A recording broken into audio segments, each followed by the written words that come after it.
반갑습니다. 6월 23일 금요일 새벽 하나님께 올려드립니다. 함께 꽃들도 찬양 부르십니다.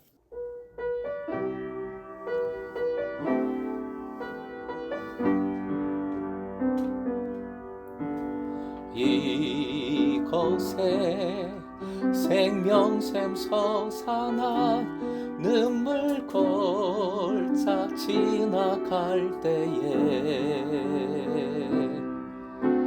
모자나 열매 맺히고 웃음소리 넘쳐나리라. 그날에 하늘이 열리고 모든 이가 보게 되리라. 마침내 꽃들이 피고 영광의 주가 오시리라. 꽃들도 구름도 바람도 넓은 바다도 찬양하라 찬양하라 예수를. 하늘을 울리며 노래해 나의 영혼아. 은혜의 주 은혜의 주 은혜의 주. 오늘 말씀은 로마서 14장 19절부터 23절까지, 로마서 14장 19절에서 23절의 말씀입니다. 함께 읽겠습니다. 그러므로 우리가 화평의 일과 서로 덕을 세우는 일을 힘쓰나니 음식으로 말미암아 하나님의 사업을 무너지게 하지 말라. 만물이 다 깨끗하되 거리낌으로 먹는 사람에게는 악한 것이라. 고기도 먹지 아니하고 포도주도 마시지 아니하고 무엇이든지 내 형제로 거리끼게 하는 일을 아니함이 아름다우니라. 내게 있는 믿음을 하나님 앞에서 스스로 가지고 있으라. 자기가 옳다 하는 바로 자기를 정죄하지 아니하는 자는 복이 있도다. 의심하고 먹는 자는 정죄되었나니 이는 믿음을 따라 하지 아니하였기 때문이라. 믿음을 따라 하지 아니하는 것은 다 죄니라. 오늘의 기도 제목, 서로 화평의 일과 덕을 세우는 일에 힘쓰게 하소서.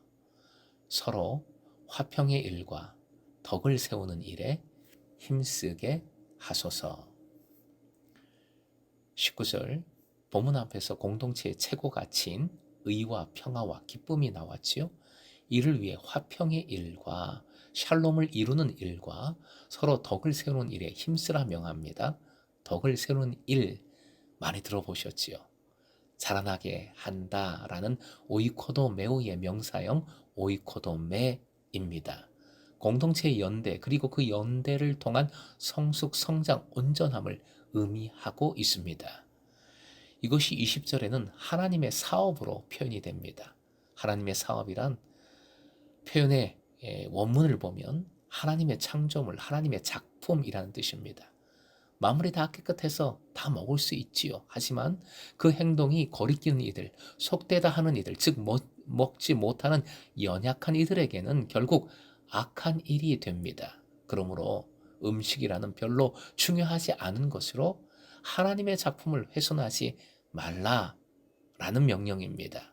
하나님의 작품은 공동체 전체를 뜻하는 것이기도 하고요. 예수께서 피로 사신 한 사람 한 사람을 의미하는 것이기도 하겠습니다. 하나님의 창조된 것을 속되다 여기는 비록 연약한 믿음의 소유자일망정 그의 현재 모습조차도 궁극적으로 하나님께서 지으신 하나님의 작품인 겁니다. 하나님의 작품임을 인정하고 품을 때에 무너지는 것이 아니라 오히려 함께 오이코도메오 세워지는 역사를 누리게 되는 줄로 믿습니다. 그러므로 21절 고기도 먹지 말고 포도주도 마시지 말라 합니다. 당시 일반적으로 유통되는 고기는 대부분이 우상에게 바쳐졌던 고기였습니다. 포도주 역시 우상 숭배 시 사용된 제주로 바쳐진 뒤에, 우상에게 바쳐진 뒤에 시장에 내다 파는 경우가 많았습니다. 이를 모르지 않았을 디아스포라의 유대인들 가운데에는 아예 고기와 포도주를 입에도 대지 않았던 경우가 많습니다. 비단 고기와 포도주뿐만 아니라 형제를 넘어지게 한 그 어떤 음식이라 할지라도 강한 자로서 오히려 성숙한 자세를 발휘하여 그것을 삼가는 것이 바람직하다. 아름다운 일이다. 훨씬 더 좋은 모습이다. 말씀합니다. 22절 쉬운 번역으로 함께 읽겠습니다. 그대가 지니고 있는 신념을 하나님 앞에서 스스로 간직하십시오. 자기가 옳다고 생각하는 일을 하면서 자기를 정죄하지 않는 사람은 복이 있습니다. 믿음이 강한 자들을 향하여 그 믿음을 스스로 지키라고 명합니다. 즉 믿음의 자유를 거침없이 외적으로 표현함으로써 드러냄으로써 믿음이 약한 형제를 걸려 넘어지게 하지 말아야 하며 따라서 그 믿음의 자유를 확신을 스스로 간직 즉 내적으로 경험하라 명하고 있는 겁니다. 사실 음식을 비롯해서 그 밖의 문화적, 종교적 실천, 형태에 관한 확신은 하나님과 그 사람 사이의 관계에서만 오는 특별성, 개인성이 있습니다. 이는 마치 남의 하인에게 참견하여 왈가왈부할 수 없는 것처럼 다른 사람이 판단할 수 없는 개인적인 사안인 것입니다. 그러므로 누구에게나 그 믿음과 지식의 수준에 맞게, 믿음의 분량에 맞게 그 확신에 따라 소신 있게 처신하고 행동할 권리와 자유가 있습니다. 형제를 향한 정죄어른 심판이 잘못된 것처럼 자기 자신에 대해서도 그런 태도를 보인다면, 정죄한다면 그 역시 잘못된 것입니다. 교만이나 자기애로 충만하라는 것이 아니라 예수께서 피로 사신 값어치를 스스로도 인정하라는 것입니다. 그러기에 믿음의 확신 속에서 스스로 자유하라 하는 것이지요. 자기 자신을 인정해야 남도 사랑할 수 있고 남도 인정할 수 있는 겁니다. 결국 하나님 앞에서 자신의 신앙적 소신을 지키는 일은 개인적으로 확보해야 할 자유의 공간인 겁니다. 하지만 그것이 공동체의 덕을 세우는 일과 화평의 일과 결부될 때 자신의 그 확신도 수정할 수 있어야 하는 것이지요. 그것이 지금 본문에서 강조하고 있는 청지기적 섬김 실천인 것입니다. 23절 역시 쉬운 번역으로 화형 보시고 함께 읽겠습니다. 의심을 하면서 먹는 사람은 이미 단죄를 받은 것입니다. 그것은 믿음에 근거해서 한 것이 아니기 때문입니다. 믿음에 근거하지 않는 것은 다 죄입니다. 이번에는 믿음이 약한 이들에게 권합니다. 믿음은 하나님께 대한 전적인 신뢰에 근거한 자기 확신을 뜻합니다. 또 여기서 죄는 관역을 빗나갔다라는 그 단어의 문자적 의미에 충실해서 오류 또는 실수, 과실을 뜻합니다.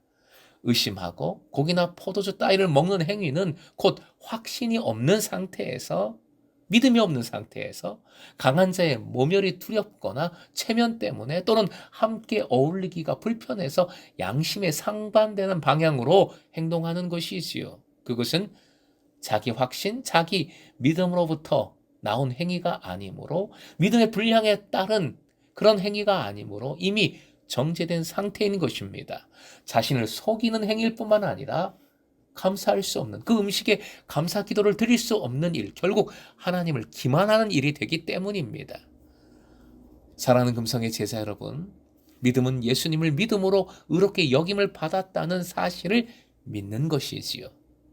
믿음의 사람들은 그러기에 죄인, 빚진 자, 그리스도를 섬기는 자, 청지기로서 서로를 용납해야 합니다.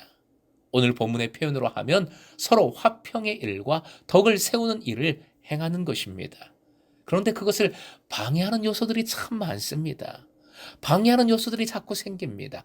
오늘 본문에서 당시 로마 교회 상황에서는 먹는 문제가 대표적인 방해 요소였습니다. 그래서 먹는 문제가 오늘 본문까지 계속해서 반복이 되는 것이지요. 그런데 지금도 다르지 않습니다. 보신탕을 먹느냐 안 먹느냐, 술을 먹느냐 안 먹느냐, 선교제에서 그곳의 음식을 잘 먹느냐 못 먹느냐, 교회 점심을 불평하며 먹느냐, 감사함으로 먹느냐, 사랑방 소울 없이 함께 식사를 하느냐 안 하느냐, 누가 어떻게 식사를 대접하느냐, 회비돼서 사 먹느냐, 이에 대한 자기 확신이 각자에게 다양하게 있을 것입니다. 먹는 문제는 여전히 지금도 매우 중요하고도 민감한 것이지요. 그런데 훨씬 더 중요한 것은, 비교할 수도 없이 중요한 것은 주님의 뜻입니다. 주님을 위한 것인가 아닌가가 우선입니다. 구원과 사랑이 우선입니다. 서로 공동체의 화평을 이루고 덕을 세우는 일인가 아닌가가 우선입니다. 청지기의 헌신, 나눔에 맞는가 안 맞는가가 우선인 것이지요. 사랑하는 금성의 제자 여러분, 나 자신을 정죄하지 말고 자유하십시다. 신앙적인 확신에 따라 행동하십시다. 눈치 보지 말고 믿음의 분량에 맞게 소신껏 움직이십시다. 하지만 그 모든 것보다 앞서서 오직 화평의 일과 덕을 세우는 일에 힘쓰십시오. 그리하여 하나님 나라의 의와 평화와 기쁨을 여러분의 삶의 현장에서, 가정에서, 무엇보다 우리 공동체 속에서 풍성히 누리시길 주님의 이름으로 축원드립니다.